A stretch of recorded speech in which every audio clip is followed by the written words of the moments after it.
आपण राम या विषयावर काही ओळी लिहिलेल्या आहेत. त्याचा मराठीतून अर्थ पाहूया. राम राम वॉज म्हणजे काय? होता, भूतकाळातील वॉज. पुअर म्हणजेच गरीब आणि बॉय म्हणजे मुलगा. म्हणजेच राम हा एक गरीब मुलगा होता. राम हा एक गरीब मुलगा होता. ही लिव्ड म्हणजेच काय? तो.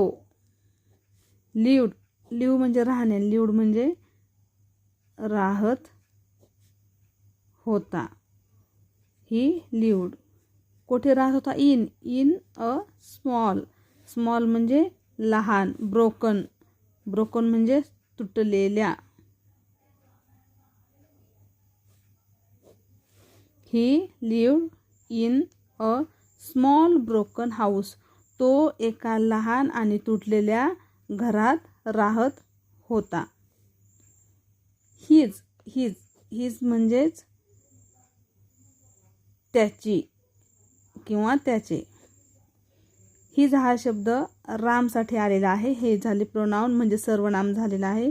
हिज फॅमिली म्हणजे त्याची फॅमिली म्हणजेच कुटुंब. हिज फॅमिली म्हणजे कुटुंब म्हणजेच मदर अँड फादर, आई आणि वडील.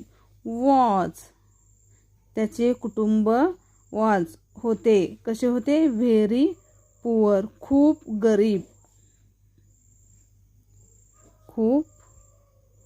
गरीब म्हणजे त्याची फॅमिली खूप गरीब होती.